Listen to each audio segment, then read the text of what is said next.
Hello YouTube, I'm MusicKev, and welcome to Zelda Month. I've been uploading one video a day on either this channel or my other channel. I'll be doing 10 top 10s on this channel, and then 2 more musical top 10s will get an in-depth discussion on my other Musing About Music channel. Today we finish off our Triforce crew with the top 10 Ganons or Ganondorfs in Legend of Zelda games.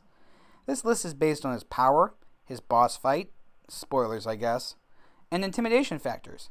Once more, I'm sticking to the main series games, but in Hyrule Warriors, he is super awesome. I kind of wanted to cosplay him. Moving on. Number 10. Adventure of Link Ganon. He only comes back if you die. He's the worst Ganon for sure. Moving on. Hopefully I have more to say about the higher ranked guys. Number 9. Four Swords Ganon seemed to be tossed in at the end, like, oh yeah, maybe Ganon should be the final boss instead of Viadi again. Plus, he looks super weird when you deliver the final blow, like a computer screen that's bugging out or something. Number 8. The Oracle of Ages and Seasons Ganon seemed like less of an afterthought, but the flame of sorrow, destruction, and despair all needed to be lit in order to revive him. And since Zelda was saved, his revival just ends up being a mindless, destructive force. Number 7. The first Ganon appearance in The Legend of Zelda earns him solid points.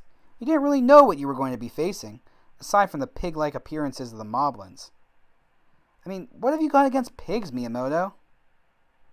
He loses some points because he gets his name spelled wrong in the title screen, with Ganon. Number 6. Link to the Past Ganon actually managed to get the whole Triforce. Good for him. Plus he can change into a bat and a pig. The main question I have is, what exactly did he wish for, huh? A dark world that he could rule over? Come on, buddy. Have some creativity. That place doesn't even look that good. Number 5. The Breath of the Wild Calamity Ganon. Had to ruin the streak of being the runner-up. Anyway, his appearance screams messed up and evil. He's incredibly weird looking. But he didn't really strike me as being Ganon. To his credit, he did have a big pig form, but he really has to do something about his glowing weak point disease. Number 4.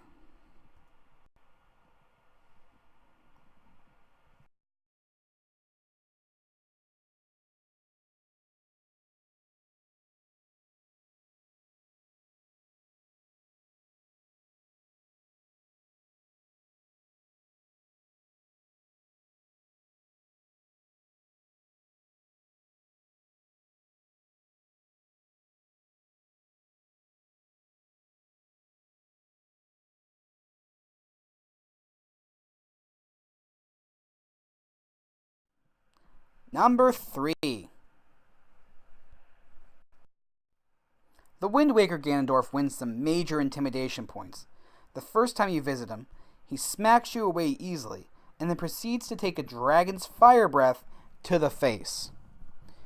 His puppet Ganon form is super weird, but it's also unique.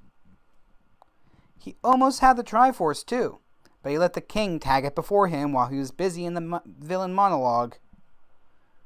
To his credit, he has one of the coolest death scenes. I know I ragged on Wind Waker for this before, but you shouldn't end your cutesy game with your villain getting stabbed in the head.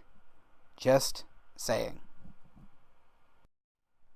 Number 2. The Ocarina of Time Ganondorf was the first instance of Ganon being a dwarf.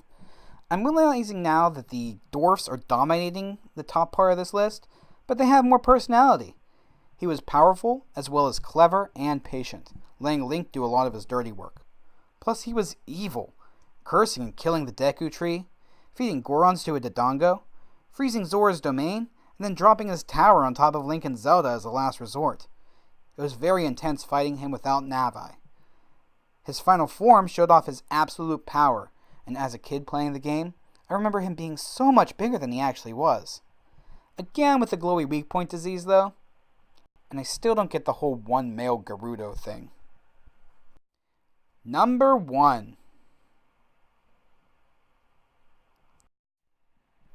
The most intense, most powerful, most intimidating Ganondorf is the one from Twilight Princess.